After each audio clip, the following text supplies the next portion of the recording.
Birlikte büyüttüğümüz Arkeoloji Kütüphanesi kanalına hoş geldiniz. Bu videomuzda ilginç bir konuğumuz var. Bu hafta birlikte Roma'nın ilk Afrikalı imparatoru, Septimius Severus'u konuşacağız.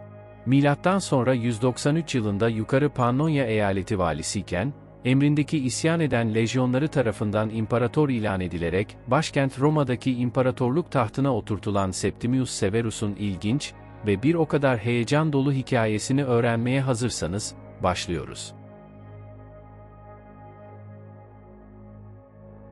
Roma'nın ilk Afrikalı imparatoru olan Septimius Severus, imparatorluğun istikrarını ararken, İskoçya'dan Suriye'ye kadar savaşlar yaptı. Roma İmparatorluğu'nun kaderini şekillendiren olaylar içinde, Severus'un nasıl bir rolü vardı? Roma İmparatorluğu'nun çaresiz kalmasına izin vermemeliyim diye ilan eden Septimius Severus, milattan sonra 193'te, Pannonyan lejyonlarını imparatorluk başkentine karşı ayaklandırdı. Marcus Aurelius'un yönetimi altında görünüşte çok parlak olan imparatorluk, kısa süre içinde kaosa sürüklenmişti.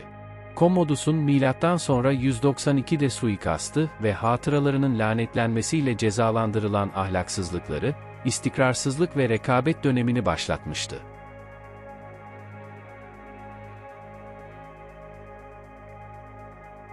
Septimius Severus, Roma İmparatorluğu'nun kozmopolitliğini temsil ediyordu. Afrika kökenli, Libya'daki Leptis Magna'dan gelen kariyeri, Sardunya'dan Suriye'ye kadar uzanan bir çizgide ilerliyordu. Pannonya'nın, yani günümüz modern Macaristan'ının valisi olan Severus, Roma'ya yürüyüp imparatorluğun otorite boşluğundan faydalanmak için iyi bir konumdaydı ve güçlü lejyonlarla donatılmıştı.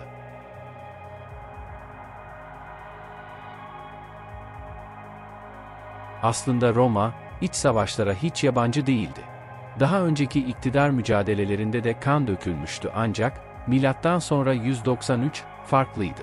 Milattan sonra 192'nin yılbaşı arifesinde Commodus suikastının ardından, 5 farklı imparator ardı ardına imparatorluk gücünü ele geçirecek ve imparatorluk genelinde acımasız bir savaş ve kan dökülmesi dönemini başlatacaktı. Senato ilk olarak, yaşlı devlet adamı ve aynı zamanda özgürleştirilmiş bir kölenin oğlu olan Pertinax'ı aday gösterecekti. Nitekim öyle oldu ve Commodus 31 Aralık 192'de öldürüldüğünde, Senato şafaktan önce toplanarak Pertinax'ı imparator ilan etti.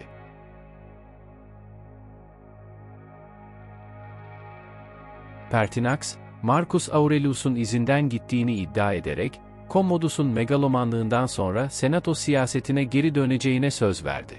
Ancak sert disiplini ve aşırı tasarrufçu yaklaşımı, onun, daha sonra kendisini öldürecek olan Praetorian muhafızlarının düşmanlığını kazanmasına neden oldu. Ve iktidara geldikten 3 aydan kısa bir süre sonra imparatorluk muhafızları tarafından öldürüldü. Daha sonra, bütün Roma İmparatorluğu'nun Praetorian muhafızlarını ve şehirlerini satın alan Didius Iulianus Roma İmparatoru oldu. Ne ilginçtir ki onun da imparatorluk süresi sadece 2 ay sürecek, önceki imparatoru parasıyla öldürtmüş olan Didius Iulianus'un ölümü de, sonradan imparator olacak olan General Septimius Severus'un elinden olacaktı.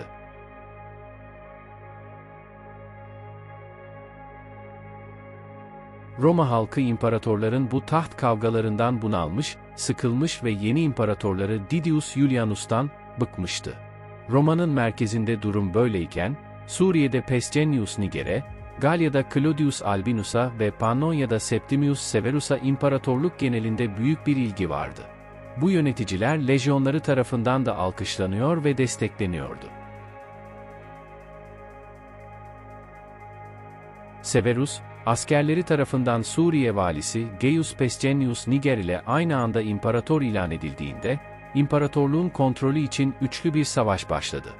Britanya'nın güçlü valisi Decimus Claudius Albinus'un desteğiyle Severus, kendini Pertinax'ın intikamcısı ilan etti ve Roma'ya yürüdü. Severus bir strateji olarak Albinus'a, Sezar unvanını vermiş ve onu tercih ettiği halef olarak göstermişti. Severus, Iulianus öldürüldükten sonra Roma'ya direniş göstermeden girdi ve ardından rakibi Niger'i savaşta yendi. Konumunu sağlamlaştırmak için, Tehlikeli Praetorian muhafızlarını kurnazca kendisine sadık askerlerle değiştirdi ve orduya maaş artışı da dahil olmak üzere çeşitli ayrıcalıklar verdi.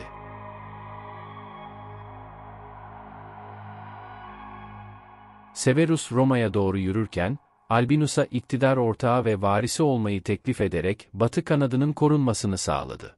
Bu arada başkente doğru ilerlemesi, Julianus'un panikleyen bir muhafız tarafından aceleyle öldürülmesine ve ardından imparatorluğunun onaylanmasına yol açtı. Kendini Pertinax'ın intikamcısı ilan etti ve imparatorluk düzeninin yeniden sağlanması için Senato ile birlikte çalışacağına söz verdi. Ancak Albinus ile yapılan ittifak tutmadı. Milattan sonra 195'te Severus, Karakallı olarak bilinen büyük oğlu Marcus Aurelius Antoninus'u Sezar ilan etti ve böylelikle onu halefi yapmış oldu. Caracalla aslında Lucius Septimius Bassianus adıyla doğdu. Ardından Marcus Aurelius'la olan bağlarına vurgu yapmak için 7 yaşında adını Marcus Aurelius Antoninus olarak değiştirdi. Kendisine verilmiş olan Caracalla takma adının, o dönemde moda olan başlıklı bir gal tuniğini giymeyi alışkanlık haline getirmesinden kaynaklandığı söylenir. Genellikle Roma İmparatorluğu'nun en zalim ve kanlı imparatorlarından biri olduğu kabul edilir. Albinus'a yapılan bu aşağılama, kendisini imparator ilan eden eski müttefikiyle daha fazla iç savaş yaşamasına yol açtı. Ancak Severus, günümüz Paris'in Lyon şehri olan Lugdunum Savaşı'nda Albinus'un lejyonlarını ağır bir şekilde yendi. Konumunu daha da güvence altına almak isteyen Severus, günümüzde büyük ölçüde İran ve Irak'ın merkezi olan bölgede yerleşik Partlara savaş açmak için yola çıkmadan önce Albinus'u destekleyen 29 senatörü idam etti. Bu, hükümdarlığının en önemli seferiydi ve Part İmparatorluğu'nun başkenti Ktesifon'un yağmalanması ve yeni bir Mezopotamya eyaletinin kurulmasıyla sonuçlandı. İmparatorluk rakiplerine karşı bu savaşların her iki tarafında da Severus, Roma'nın doğu komşularına karşı da savaşlar yürüttü. Nijer'i yendikten sonra, milattan sonra 195'te rakibini destekleyen Mezopotamya ve diğer vasal devletlere karşı misilleme seferi düzenledi. 197'de, Albinus'un yenilgisinden sonra Severus, doğuda Part İmparatorluğu'na karşı ikinci bir sefer düzenledi. Seferin hedefleri ve başarısı halen tartışmalı olsa da Severus, kraliyetin en önemli şehri Ktesifon'u ele geçirdi. Bu askeri başarısı nedeniyle kendisinden yaklaşık bir asır önceki İmparator Trajan gibi, Particus Maximus unvanına layık görüldü. Severus'un Claudius Albinus'tan kopuşu, kendi hanedanını kurma arzusundan kaynaklanıyordu. Severus, milattan sonra 187 civarında Julia Domna ile evlenmişti. Julia, Suriye'nin Emesa şehrinden geliyordu ve güneş tanrısı Elagabalus kültünü yöneten aristokrat bir ailenin üyesiydi. Tarihi anlatılara göre, Julia, Severus'un dikkatini bir kehanet sayesinde çekmişti. Bir falcı Severus'a, bir kralla evlenecek olan Suriyeli bir kadından bahsetmişti. Severus'un Julia ile evliliğinden 2 oğlu olacaktı. Bu çocuklarından biri daha çok Karakallı olarak bilinen Marcus Aurelius Antoninus, diğeri ise daha sonraları kardeşinin ölümüne sebep olacak olan Geta'ydı. Severus 2 oğlunu da mirasçı ve varis olarak atadı. Severus'un iktidara yükseliş yöntemiyle ilgili anlatılar, onun doğaüstü imgelere, işaretlere ve astrolojiye olan ilgisiyle paralel ilerliyor ve bunları, alacağı kararlarda hayatının merkezine oturtmuş gibi görünüyor. Örneğin Julia'yı arayıp bulması ve onunla evlenme kararı alması gibi. En ünlüsü, Severus'un hayatı ve dönemi hakkında en güvenilir anlatımı sağlayan senatör tarihçi Cassius Dio'dur. Dio'nun aynı zamanda onun iktidara yükselişinin ipuçlarını önceden haber veren bir anlatımı da bulunuyor.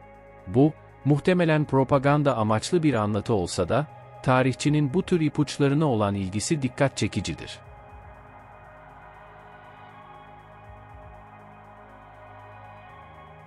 Afrika kökenli imparator ve Suriyeli eşinin astrolojiye olan ilgileri, Severan hanedanının oryantalist ilgi alanlarına ve geleneksel Roma ahlakının bozulmasına dair yaygın bir inanca, şüphesiz katkıda bulunmuştur. Bu tür yorumlar, modern bilimde giderek daha fazla incelemeye tabi tutulmaktadır. Yine de, Severus'un saltanatında doğaüstü alametlerin rolü, özellikle imparatorun bunları nasıl kutladığı çarpıcı olmaya devam ediyor. Dion'un anlatılarından bildiğimiz bir hikaye bu öngörüyü destekliyor. Anlatıda, Roma forumundaki bir atın, üzerine binmeye çalışan Pertinax'ı sırtından attığı, ancak Severus'un binmesine izin verdiği söylenir. Nitekim bu hikaye, forumda dikili olduğu düşünülen Severus'un atlı heykeliyle ilişkilendirilmiştir. Aynı konuyu gösteren bir dizi Madeni Para da, bu anlatıyı desteklemektedir. Taşralılara yönelik kayırmacılık suçlamaları asılsız görünse de Severus, imparatorluk yönetimindeki tartışmasız en önemli pozisyon olan Praetorian Prefekt görevini, kendisiyle aynı Libya şehri olan Leptis Magna'dan gelen arkadaşı ve vatandaşı Gaius Fulvius Plautianus'a teklif etti. Plautianus'un prefekt olarak kariyeri, gücün nasıl yozlaştırdığına dair klasik bir örnekti. Plautianus, güç açlığı çeken, tamahkar ve zalim biriydi. Kızı Plaullula, varis Karakalla ile evli olmasına rağmen, genç adam hem karısından hem de kayınpederinden nefret ediyordu. Karakalla ve Plaullula arasındaki evlilik mutlu bir evlilik değildi. Aslında Karakalla hem ondan hem de babasından nefret ediyordu. İmparator olduktan sonra onları öldürmekle tehdit ediyordu. Plautianus bunu keşfettiğinde, Severus'un ailesini devirmek için komplo kurdu. Plautianus, imparatorluk ailesine ihanet etmekle suçlandığında, Septimius Severus onu saraya çağırdı. Tribune Saturninus'un isteği üzerine planlarını doğrulayan bir not yazdığı için, bu suçlamalardan kurtulamadı ve suçlu bulundu. 22 Ocak 205'teki toplantı sırasında Karakalla'nın adamları onu öldürdü. Plautianus'un ölümünden sonra, Plautianus'un mallarına el konuldu. Adı kamu anıtlarından silindi ve aynı adı taşıyan oğlu, kızı ve torunu Sicilya'ya sürgün edildi. Daha sonra hepsi 212'nin başlarında Karakalla'nın emriyle boğularak öldürülecekti. İmparatorluğun dört bir yanındaki heykelleri, özellikle Roma'daki Forum Boarium'da bulunan Argentari kemerindeki heykelleri, hatırası lanetlendiği için yok edildi. Anlaşılan, güç değişimlerinin yanı sıra Septimius, aynı zamanda tartışmasız bir şekilde imparatorluğun neredeyse bir yüzyıl boyunca son büyük kurucusuydu. 2. yüzyılın başlarında İmparator Hadrian gibi Severus da, gerek çatışmalar gerekse merakından dolayı imparatorluğun her bir köşesini dolaşan bir gezgin gibiydi. Gittiği her yerde onun anısına yapılan heykeller ve anıtsal yapılar, imparatorluğun dokusunda silinmez bir iz bıraktı. Bu yapılardan en ünlüsü elbette Roma'nın kendisi ve Severus'un memleketi Libya'daki Leptis Magna'dır. Severus, Roma'da en az bir yüzyıldır eşi benzeri görülmemiş kapsamlı bir inşaat programı yürüttü. Bu program kapsamında, günümüzde izleri hissedilen Pantheon, birkaç su kemeri dahil su tesisleri, Palatin Tepesi'nin güneydoğu eteğinde yeni hanedanın ihtişamına adanmış ve iddiaya göre Afrika'dan gelenleri etkilemek için yapılmış, devasa bir nimpayum olan Septizodium gibi imparatorluk ihtişamı projelerini içeriyordu. Bugün UNESCO Dünya Mirası alanı olarak belirlenen Leptis Magna, bu inşaat programı kapsamında baştan aşağı dönüştürülmüş bir şehirdi. Septimius'un milattan sonra 205'teki ziyareti, şehre muhteşem bir forumun yanı sıra tapınaklar, bir tiyatro ve onursal bir kemerin yapılmasıyla kutlandı. Roma ve Kuzey Afrika'dan, Tuna ve Arap sınırlarına kadar uzanan bir imparatorluk kariyeri, Severus'un İskoçya'daki Kaledonya kabilelerine karşı son seferini başlatmasının ardından, imparatorluğun en kuzey uçlarında sona erdi. Severus Kaledonya'ya her ne kadar düzeni sağlamak için önemli bir kuvvetle gittiyse de, ordusu İskoç coğrafyasında oldukça zor şartlarla karşılaştı. Tarihçi Dion'un kayıtlarından Roma askerlerinin karşılaştığı zorluklar anlaşılıyor. Bugünkü arkeolojik kanıtlar, Septimius'un Kaledonya'yı güçlendirmek için yapabildiği her şeyi ortaya koyduğunu gösteriyor. Hadrian Duvarı ve Antoninus Duvarı yeniden güçlendirilirken, kuzeyde yeni birçok geniş kale inşa edildi ve restore edildi. Bunlardan en önemlisi, Karpov'da bulunuyor. Ancak Severus kuzeye yalnızca şan ve şöhret için gitmedi. İddiaya göre bunun geri dönmeyeceği bir sefer olacağını biliyordu. Yaşlı bir adam olarak ölümü bir kâhin tarafından önceden bildirilmişti. Septimius, oğullarını imparator olarak hazırlamak için Kaledonya'ya doğru yola çıktı. Onları Roma'nın lüksünden kopararak gerçek yaşamı göstermek istiyor, bu şekilde doğru yolu bulacaklarına inanıyordu. Gerçekten de, ölüm döşeğinde iki gence verdiği tavsiyeler hakkında bilgi veren tarihçi Dio, Severus'un oğullarına, uyumlu olun, askerleri zenginleştirin, diğer tüm insanları hor görün, küçümseyin, dediğini anlatır. Ancak, onun bu tavsiyelerinin boşuna olduğu anlaşılıyor. Çünkü kardeşler birbirlerinden nefret eden ve uzlaşmayan bir noktaya gelecek, hatta Karakalla babasını öldürmeyi bile düşünecek, ancak son anda vazgeçecekti. Tüm bunlar ileride yaşanacak ve kan dökülmesiyle sonuçlanacak olayların habercisiydi. Milattan sonra 212'de günümüzde York kenti olan Eboracum'da öldüğünde, Septimius yakıldı ve külleri oğulları tarafından Roma'ya geri götürüldü ve Antonin mozolesine gömüldü. Son dinlenme yeri imparatorluk geleneğini sürdüren bir noktayı işaret etse de, Roma'nın ilk Afrikalı imparatoru olan Septimius Severus'un saltanatının, imparatorluğa dönüş dönemini başlattığına şüphe yoktur. İmparatorluğu en geniş sınırlarına kadar genişletti. Ancak eyalet ordularına giderek daha fazla imtiyaz veren bir yönetim modeli oluşturdu. Roma parasını değersizleştirse de, imparatorluğun birçok şehrini yeniden yapılandırarak, güzelleştirdi.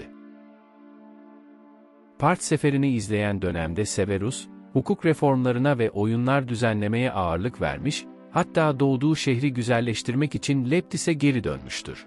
Onun döneminde eyalet valileri Britanya'da, Kuzey Britanya'da, özellikle Hadrian Duvarı'nda büyük inşaat çalışmaları yürüttüler. Eyalet valisi Lucius Alfenus Senesio'nun yönetimi altında yeni ambarlar inşa edildi ve Birdoswald Kalesi'ndeki savunmalar onarıldı. Chesters ve Housestaat'teki binalar restore edildi ve duvarın kendisi de muhtemelen onarıldı. Severus'un rolü, Hadrian Duvarı'nın yaklaşık 300 yıllık ömrü boyunca nasıl evrildiğinin ve ardışık birkaç Roma neslinin onu yeniden şekillendirdiğinin önemli bir hatırlatıcısıdır. Milattan sonra 208 yılında Severus büyük bir orduyla Britanya'ya doğru yola çıktı. Ancak gerçek niyetinin ne olduğu halen bilinmiyor. Romalı tarihçi Herodian, seferin, valinin bir isyan karşısında askeri yardım çağrısı yapmasıyla başladığını iddia ederken, başka bir tarihçi Dio, Severus'un oğulları Karakalla ve Geta arasındaki çekişmeye bir son vermek amacıyla tüm Britanya'yı fethetmek istediğini kaydeder. Ancak, Severus'un Hadrian Duvarı'nı yenilemek için yaptığı son yatırım göz önüne alındığında, bu politika özellikle ilginç görünüyor. Ancak sefer, büyük bir zaman ve kaynak kaybıydı. 35.000 ila 50.000 asker arasında olduğu tahmin edilen ordusuna, imparatorluk ailesi, 2 oğlu ve İmparatoriçe Julia Domna da eşlik ediyordu. Severus, İmparatorluk Sarayı'nın ihtişamı ve bürokrasisiyle Britanya'ya geldi ve 3 yıl boyunca Roma İmparatorluğunu Eboracum'dan, yani York'tan yönetti. Geta ve Julia Domna'yı York'taki sarayda bırakan Severus artık 63 yaşında, oğlu Karakalla ise 20 yaşındaydı. Orduyu Hadrian Duvarı'nın kuzeyine doğru götürdüler ve günümüz İskoçya'sının içlerine doğru ilerlediler. Kuzey Britanya'nın engebeli arazisinde, Roma lejyonlarının karşı konulamaz gücünden kaçınan rakiplere karşı sefer yapmak zordu. Zorluklara ve ağır kayıplara rağmen, Britanya kabilelerinin bazı toprakları terk ettiği ve milattan sonra 209'da zaferin ilan edildiği, Severus ve oğullarının Britannicus unvanını aldığı anlaşılıyor. Ancak, bazı zaferler kısa ömürlü olurdu ve bu zafer de kısa ömürlü oldu. Bazı kabileler ayaklandı ve isyana kalkıştı. Tarihi bu kalkışma, Karakalla tarafından sert bir şekilde bastırıldı.